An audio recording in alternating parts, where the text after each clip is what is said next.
Class 12, Chapter 4, Determinants. Exercise 4.2. Question first. Using properties of determinant and without expanding, prove that first determinant हमें यहाँ पहले question जिसकी पहली रो है x a x plus a y b y plus b z c z plus c equal to prove करना है हमको 0। तो सिंपली सबसे पहले ही लिख रखा है यूजिंग प्रॉपर्टीज ऑफ डिटरमिनेंट। तो आपको इसके लिए नोट्स बनाने होंगे घर पर, और प्रॉपर्टीज सारी एनसीईआरटी बुक में एक्सरसाइज 4.2 से पहले सारी प्रॉपर्टीज लगभग हैं 9 या 10 प्रॉपर्टीज मेंशन है जिन्हें आप राइट करेंगे। तो उन प्रॉपर्टीज की हेल्प लेते हुए हमें ये क्वेश्चन को सॉल्व करना है। तो मैं इसमें डिटरमिनेंट से इस डिटरमिनेंट से equal to LHS equal to 0 लेके आना है मुझे, आरएचएस 0 है। सोल्यूशन में मैं डिटरमिनेंट को राइट डाउन कर लेता हूँ। तो जो मुझे डिटरमिनेंट गिवन है वो है x y z a b c and third जो कॉलम है x plus a y plus b and z plus c equal to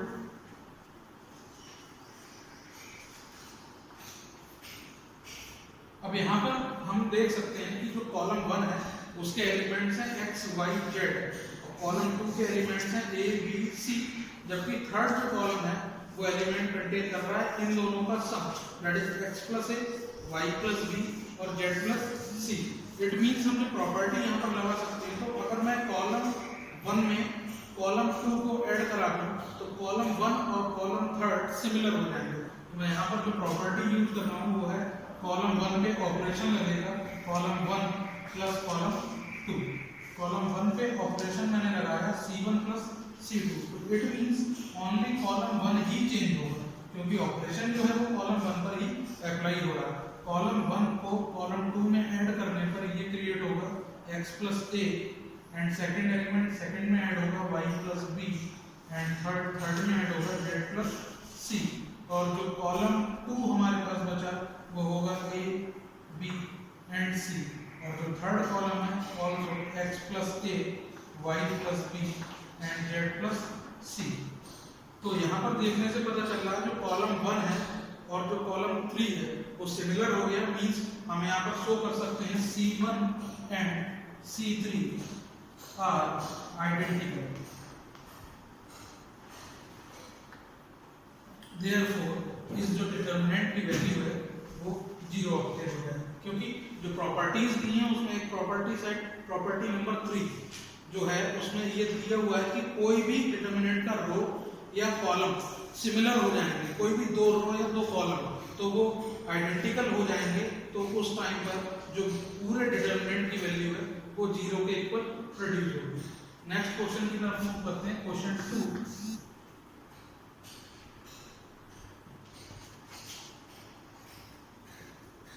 second question में डिटरमिनेंट गिवन है a minus b b minus c c minus a, again column 2 b minus c c minus a minus b and column 3 c minus a minus b b minus c, और also हमको इस बार भी prove करना है 0।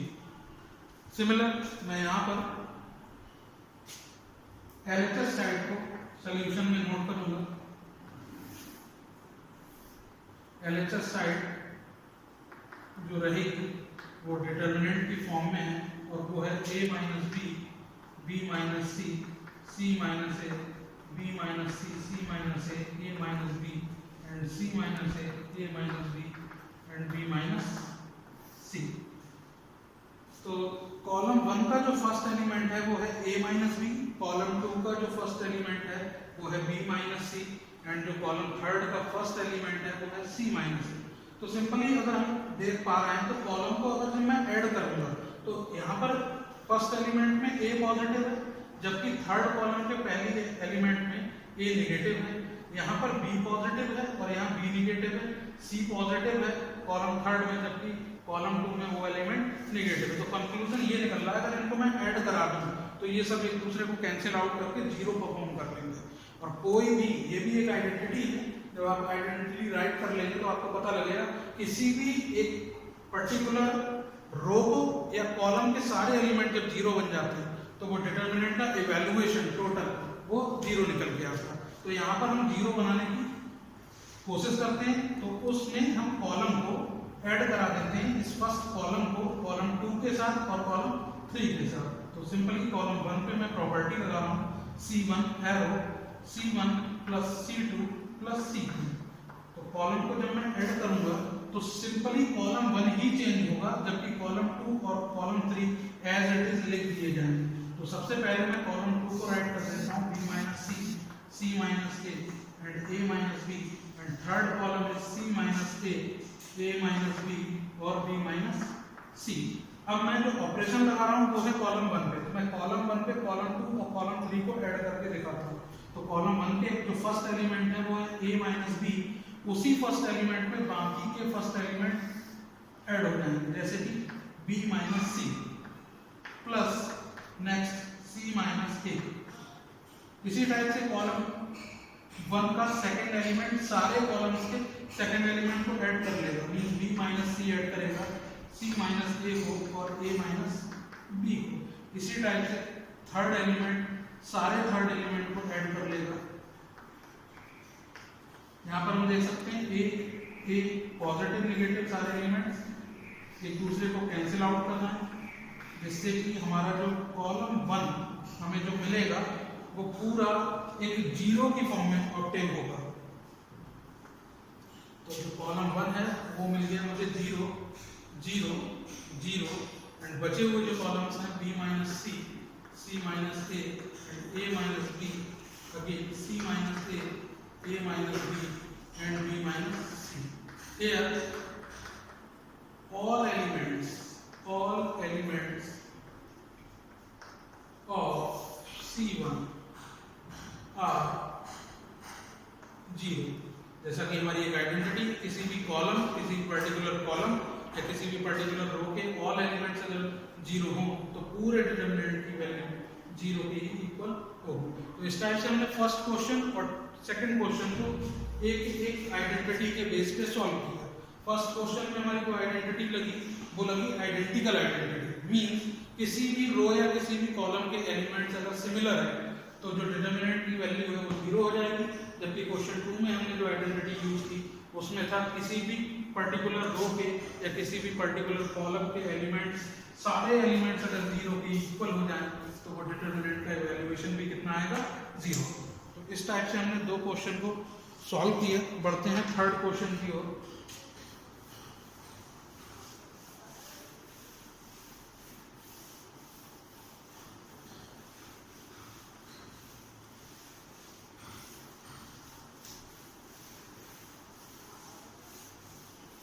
Question number third, उसमें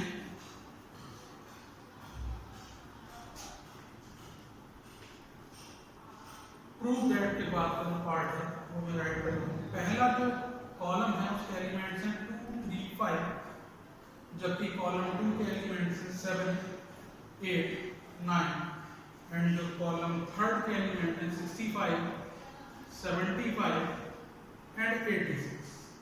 also इसको भी हमें 0 के इक्वल टू ट्रू करना। तो सबसे फर्स्ट हम अपने डिटर्मिनेंट को राइट डाउन कर लेते हैं, जो कि हमें एलएचएस में गिवन है। लेफ्ट हैंड साइड की ओर हमें जो डिटर्मिनेंट गिवन है वो है 2। रो की बात करूं तो 2 7 65 3 8 75 एंड 5 9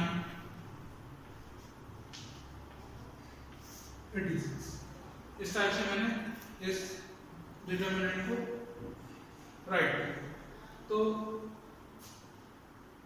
यहाँ पर जो एलिमेंट्स हैं उसमें अगर मैं कॉलम 2 के एलिमेंट्स को ऑब्जर्व करूँ तो अगर मैं 7 की टेबल रीड करता हूँ तो 7 9 मुझको देगा 63, 8 9 देगा मुझको 72 और 9 9 देगा 81। तो सिंपली मैं देख पा रहा हूँ अगर मैं इसका 9 टाइम्स कर दूँ किसी भी कॉलम को हम प्रॉपर्टी है, किसी भी कॉलम को हम कितने भी टाइम्स मल्टीप्लाई कर सकते हैं। तो यहाँ पर मैं इस कॉलम 2 को C2 को 9 टाइम्स कर सकता हूँ, बट उस केस में क्या होगा, अगर मैं कॉलम 2 को 9 टाइम्स कर रहा हूँ तो जो पूरा डिटरमिनेंट है उसे मुझे डिवाइड करना होगा 1/9 टाइम्स। जबकि अगर इसी प्रॉपर्टी को दूसरे वे में मैं राइट करूं, अगर मैं कॉलम 1 के साथ ऐड करते हुए लिखूं, मींस मैं कॉलम 1 के एलिमेंट ले लूं C1 और उन कॉलम 1 के एलिमेंट्स में 9 टाइम्स C2 ऐड करूं, तो इस प्रॉपर्टी में मुझे डिटरमिनेंट को 9 से डिवाइड नहीं लगाना होगा, क्योंकि सबसे फर्स्ट जो प्रॉपर्टी अप्लाई हो रही है वो ओनली कॉलम 1 पे अप्लाई हो रही है। तो अगर मैं देखूं पहले डिजिट्स की बात करूं तो 7 का 9 टाइम्स हमको देगा 63, जबकि उसे मैं कॉलम 1 में ऐड करना चाह रहा हूँ, उसमें ऐड करूंगा मैं 2, तो 2 प्लस 63 गिव्स 65, जो कि कॉलम 3 के फर्स्ट एलिमेंट के इक्वल हो जाएगा। इसी टाइप से 8 का 9 टाइम्स मुझको देगा 72, और उसे जब मैं 3 में ऐड करूंगा तो मुझे वापस से मिल जाएगा 75।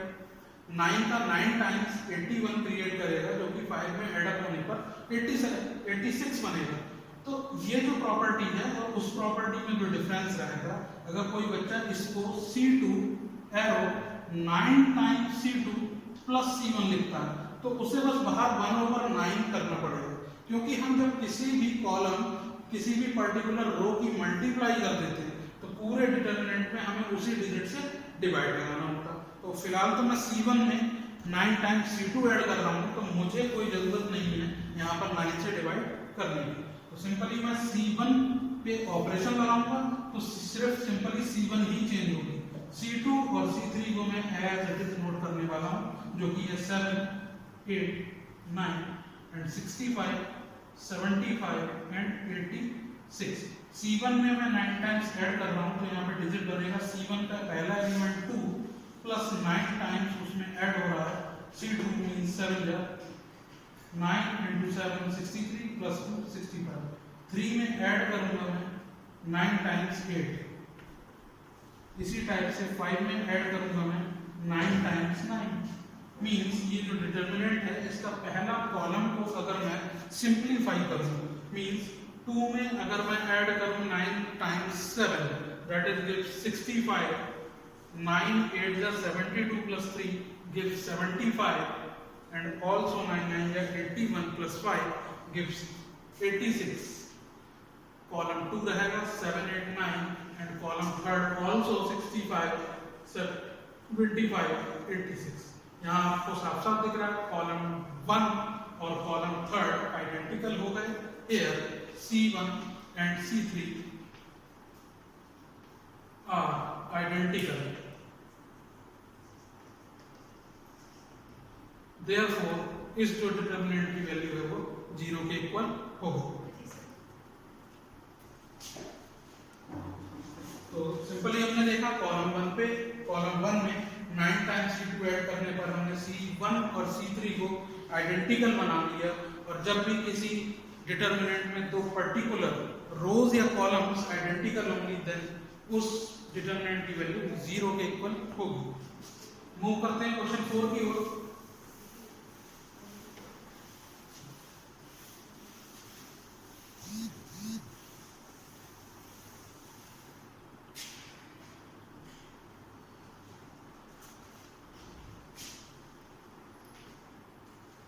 क्वेश्चन 4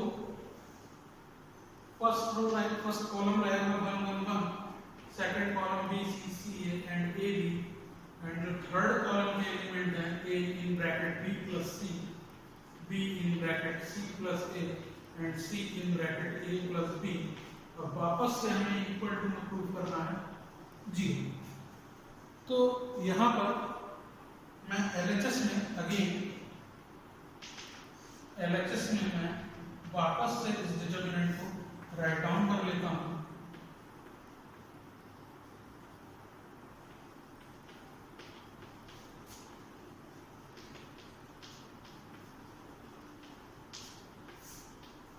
वापस से यहाँ पर क्वेश्चन में ऑब्जर्व किया जाए तो अगर मैं इस ब्रैकेट को ओपन करा दूं तो सबसे पहले मैं इस ब्रैकेट की ओपनिंग ही करा देता हूँ।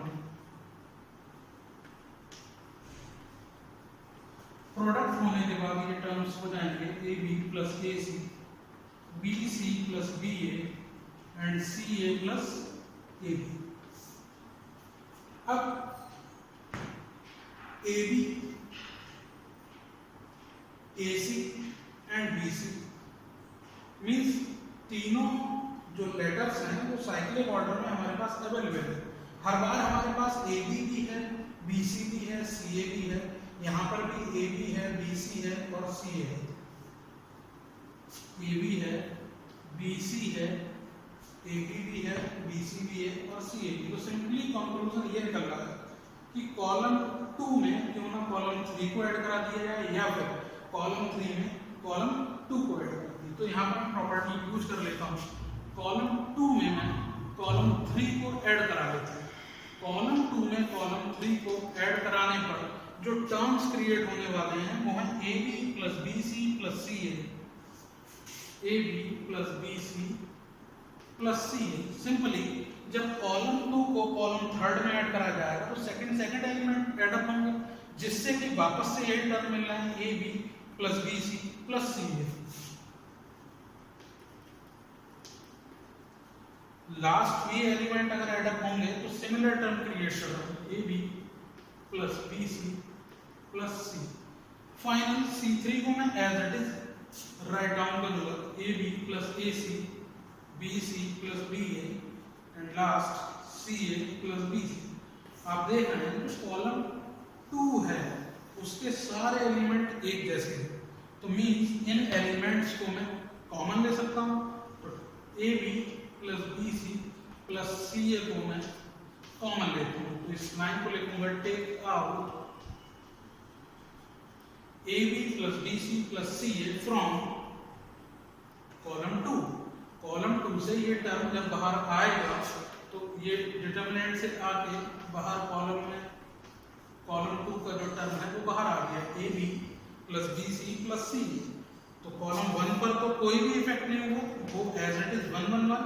जब यहाँ से A B plus B C plus C A को कॉमन लिया गया तो बचा 1, यहाँ से भी कॉमन लेने पर बचा 1 और लास्ट एलिमेंट से भी कॉमन लिया तो बचा 1 एंड लास्ट एलिमेंट बचे A B plus A C, B C plus B A and last C A plus B C. देखें वापस से तो कॉलम 1 और कॉलम 2 वापस से आइडेंटिकल क्रिएट हो गए। Here C1 and C2 are identical. वापस से आइडेंटिकल। हमने क्वेश्चन 1 किया, हमने क्वेश्चन 3 किया, जिसमें हमने देखा कि अगर कोई भी दो पर्टिकुलर रो या दो पर्टिकुलर कॉलम आइडेंटिकल होते हैं देन वो पूरा डिटरमिनेंट 0 के इक्विवेलेंट होता है। जबकि बाहर ब्रैकेट में चल रहा है A B plus B C plus C A, जो कि इनटू प्रोडक्ट इसकी वैल्यू जो डिटरमिनेंट की आई 0 और 0 से प्रोडक्ट होने के बाद वो ओवरऑल हो गया 0। इस तरीके से हमारा LHS RHS के इक्वल हो गया। क्वेश्चन नंबर 5 की ओर मूव करेंगे।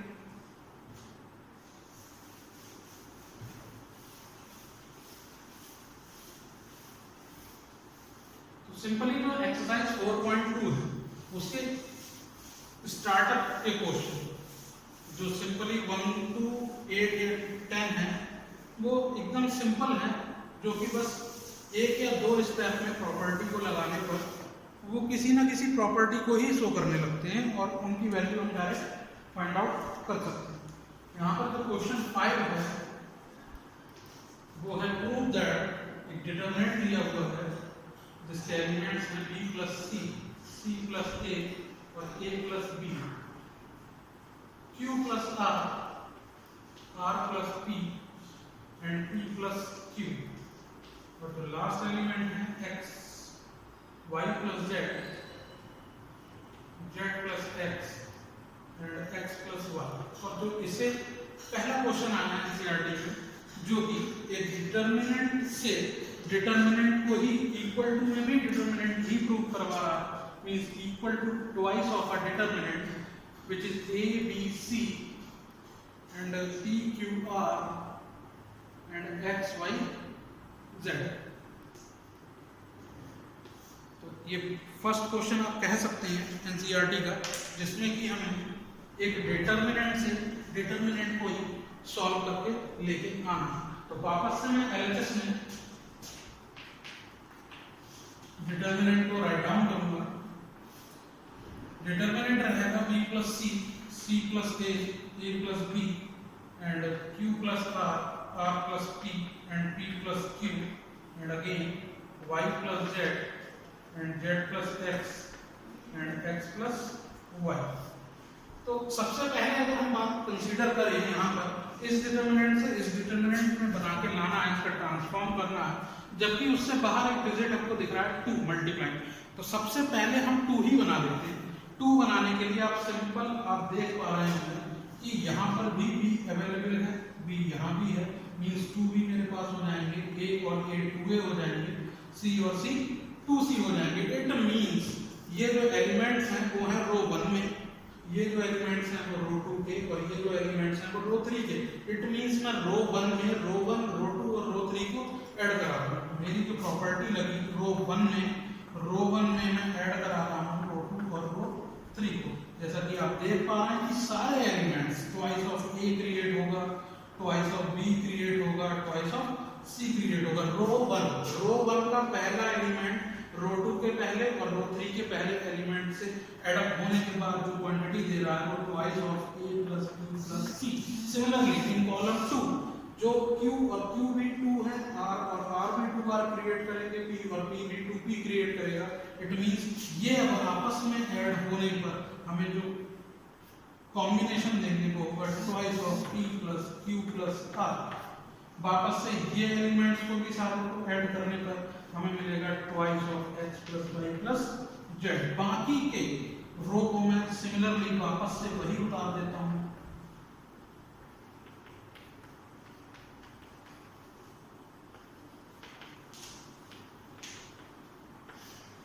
नेक्स्ट स्टेप में मैं रो 1 से इस 2 को कॉमन ले लूंगा। जैसा कि मुझे एलएचएस में भी लाना है 2, तो मेरा यहां से 2 क्रिएट हो जाएगा। तो टेक आउट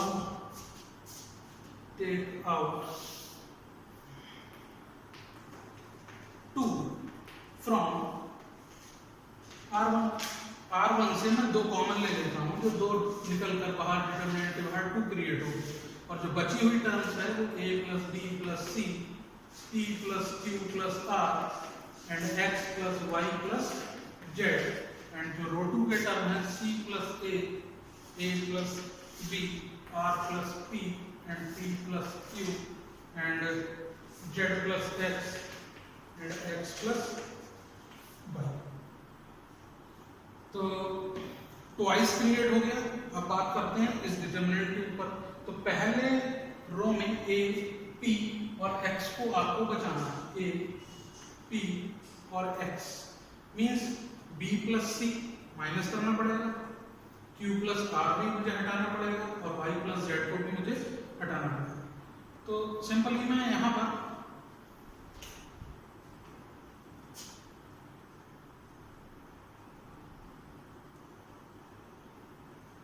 रो 2 से रो 1 को माइनस करता हूं, और रो 3 से भी रो 1 को सब्ट्रैक्ट करा देता हूं। तो मैं पहली प्रॉपर्टी जो यूज कर रहा हूं वो रो में यूज कर रहा हूं। मींस रो 2 से रो 1 को माइनस करूंगा, R2 से R2 माइनस R1, और जो दूसरी प्रॉपर्टी लगाऊंगा उसमें भी रो 3 से रो 1 को माइनस करूंगा। सिंपली इस रो 2 को माइनस करने वाला हूं मैं रो 1, और रो 3 में से भी माइनस करूंगा मैं रो 1। तो सिंपली 2 तो हमारे पास चल ही रहा था। तो देखा जाए यहाँ पर मैंने रो 1 में कोई भी प्रॉपर्टी नहीं लगाई। इट मींस मैं रो 1 को एज इट इज नोट कर दूंगा, a plus b plus c, p plus q plus r and last term x plus y plus z। आइए माइनस करते हैं रो 2 से रो 1 को। रो 2 से रो 1 को जब माइनस करेंगे तो पहला एलिमेंट पहले एलिमेंट से माइनस होगा। माइनस करते वक्त c से c कैंसिल आउट होगा, a से a कैंसिल आउट होगा, और फाइनली रिजल्ट मेरे पास अगर मैं c प्लस a से माइनस करता हूं a plus b plus c को, तो मेरे पास सी और ए तो कैंसिल आउट हो गए, जो टर्म बचा वो रहेगा माइनस का B. Similarly R plus P से मुझे माइनस करना है P plus Q plus are.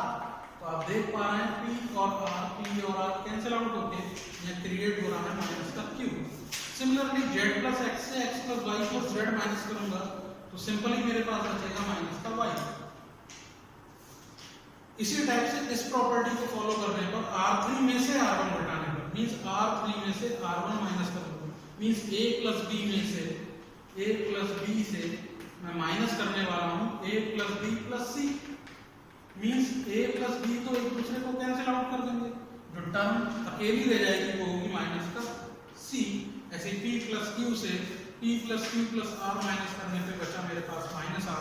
And final जो टर्म रही मेरे पास x प्लस वाई से माइनस करने पर x प्लस वाई से माइनस करने पर एक्स वाई जेड को, तो मेरे पास जो टर्म बचेगी वो होगी माइनस का जेड। इस तरीके से मैं लगभग अपने जो प्रूफ है उसके पास हूं। आप देख सकते हैं जो रो 2 के एलिमेंट्स हैं वो है बी क्यू वाई, और यहाँ पर भी जो टर्म है वो है बी क्यू वाई, जबकि रो 3 के एलिमेंट्स हैं सी आर जेड। मेरे पास भी जो टर्म है वो है सी आर जेड। बस मुझे ट्रांसफॉर्म करना है रो 1 को एपीएक्स में, जबकि वो मेरे पास है A plus B plus C P plus Q plus R X plus Y plus Z. तो सिंपली आप देख पा रहे होंगे अगर रो 1 में, इस रो 1 में मैं ये अदर रोज ऐड कराता हूं तो बी से बी कैंसिल आउट, सी से सी कैंसिल आउट, मेरे पास अकेला एलिमेंट बचेगा ए। सिंपली P Q से Q, R से R, Y से Y और Z से Z। तो इट मींस रो 1 को ऐड करा देना चाहिए रो 2 और रो 3 में। तो अगेन मैं प्रॉपर्टी यूज कर रहा हूँ, रो 1 को मैं ऐड करा रहा हूँ, रो 1 प्लस रो 2 प्लस रो। ऐड करने पर आपके पास जो बचेगा वो बचेगा यहाँ पर A, यहाँ पर बचेगा P, यहाँ पर बचेगा ओनली X, और जो टर्म बचे वो माइनस का B, माइनस का Q, माइनस का Y, माइनस का C, माइनस का R और माइनस का Z। मैं सिंपली अब क्या करूंगा कि माइनस साइन R2 से कॉमन ले लूंगा और माइनस साइन ही मैं रो 3 से कॉमन ले लूंगा। तो जब दोनों से मैं माइनस साइन कॉमन लूंगा इट मींस एक माइनस R2 का और एक माइनस R3 का बाहर आने पर पॉजिटिव साइन देगा, और इस टाइप से मुझे जो डिजायर रिजल्ट है मींस जो RHS साइड है वो ऑब्टेन हो जाएगा। तो taking out -1 from row 2 and row 3, minus sign लेने पर ये जो कंक्लूड रिजल्ट है वो हमें ऑब्टेन हो जाएगा। तो इस तरीके से हमने आज एनसीईआरटी के एक्सरसाइज 4.2 के 1 से लेकर 5 तक के क्वेश्चन जो किए। बाकी मिलते हैं कल नेक्स्ट वीडियो में, इससे आगे के क्वेश्चंस को डिस्कस करेंगे। Thank you.